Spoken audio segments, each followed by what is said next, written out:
Do you think you could ever live in Manhattan? We had this discussion with somebody a few weeks ago, and they showed the rent of where I grew up on 88th Street, and I nearly shit my pants. Oh, it's insane. The same place where I grew up now, I think it was, what was it, $7,000 for a 1-bedroom? That's not even outrageous. Yeah.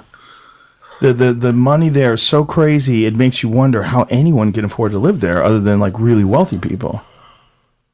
If there's any city that gives me anxiety, it's New York City at night anymore. Yeah? I've gotten to the age that I've gotten very comfortable here.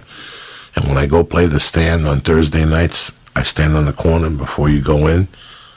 And I actually fucking can't take the cars anymore. Like the speed, that electricity, I'm not used to it anymore.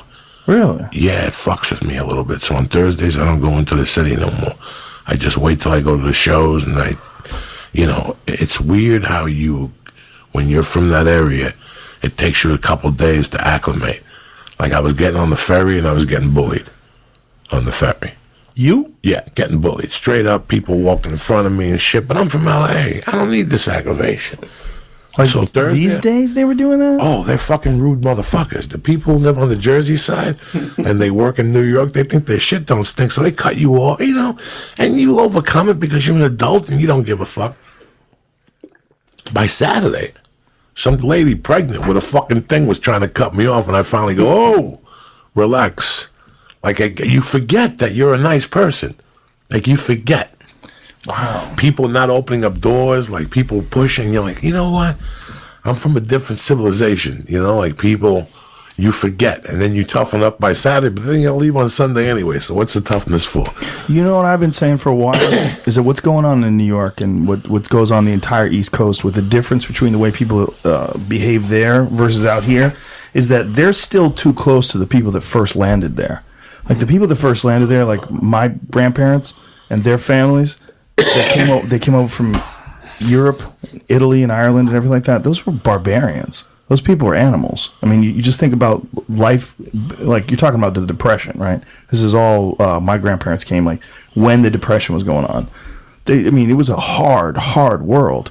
People were tough and they were mean. And you got fucked with. And, my grandfather used to tell me horror stories about getting bullied. And they call him a guinea wop.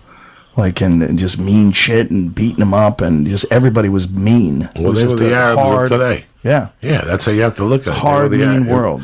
If it was today, Trump would ban fucking travel to Italy. Yeah, probably. No, I saw that documentary, and it was the most interesting thing I ever saw. And it really taught me a lot about that culture I grew up around, because it always seemed very interesting to me. HBO did a 2-part special on Sinatra. In the first part, they discussed his childhood in Hoboken and how at that time the Irish were the oppressor. The oppressor? The oppressor. So the Guineas weren't allowed past 9th Street. Really? Which really fucked with them. Then stuff happened and the Italians, grew, and then they got past 9th Street. But Sinatra always had that mentality of I was never allowed over 9th Street. You got to watch it. It's fucking interesting. Oh. Plus, I understood the people I grew up with from North Bergen. See, Hoboken is moving on up to North Bergen. We're going to get a house up in North Bergen. We got a front yard. You know what I'm saying? Like, half of the people I grew up with, their roots are Hoboken. So when I watched that special on Sinatra, North Bergen was better? North Bergen was more residential, where Hoboken was more, tenements and 3 floors. And, North Bergen, once they built North Bergen, a lot of people moved to North Bergen. There used to be a club there. There used to be a club in Hoboken. What was it? There was a stand-up club there. I do not remember. I was long gone by. They still do stand-up there. Danny Aiello has a room on Tuesday nights. They've been really trying, like, over the years to do stand-up there. I did a benefit for the Hoboken Police Department. Oh, yeah? Oh, a long time ago. I did the club there in, like, 91 or 92 or something like that. And they had pictures all over the wall the time Eddie Murphy stopped by.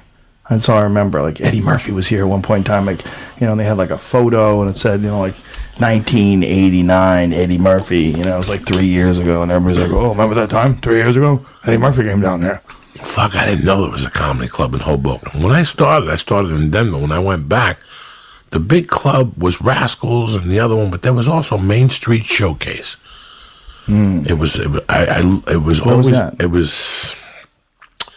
I saw Bill Bellamy on the plane one time, and I was talking to him about it. He goes, "Yeah, that was my roots, Main Street Showcase." Bill Bellamy. I forgot With about Jay Bill Moore. Bellamy. Jay Wow. Moore, all those guys were from that part of New Jersey. And when Florentine came in here, him and Norton are from like South Jersey, Middle New Jersey. And they moved to Northern New Jersey, got an apartment, and they were all Jersey guys. Like they're Jersey guys. You know what I'm saying? Don't take them seriously. Yeah, right? He was saying that Was the nobody thing took him with Norton. seriously. Yeah, Norton always had that. It like bothered him.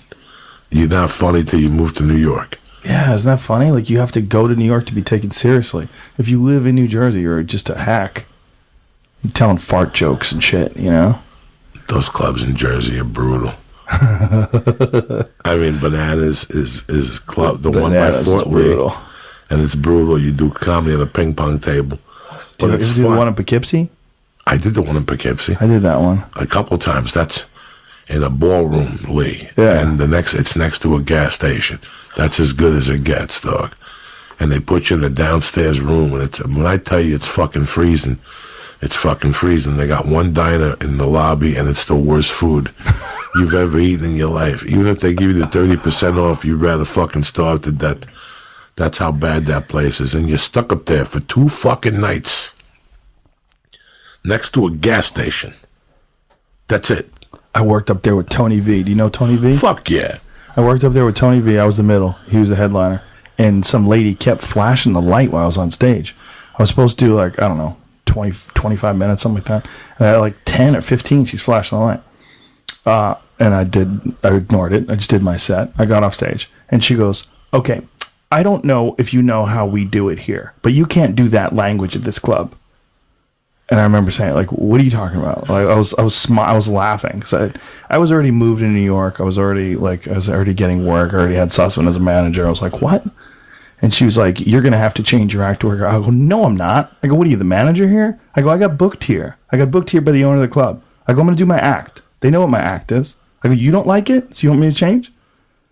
And like, she looked at me, and like, she didn't expect that. And I just raised my eyebrows and I just walked away. And I just finished out the weekend, and she never spoke a fucking word to me again. She didn't say hi. She didn't look at me. Isn't that great when you have to fucking...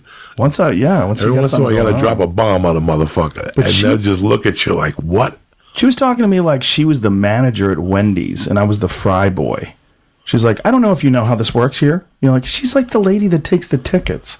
You know how the clubs, they're all in a hotel, like Bananas was in a hotel, right? Yeah, both of them. So she just decided she didn't like my act, because I talked about sex. So she's just decided that I was going to have to change my act. I don't know. I'll never forget her face. I don't know if you know how we do it here, but you can't do with that language here. We're going in like fucking Marines, you understand me? Welcome to church, motherfucker.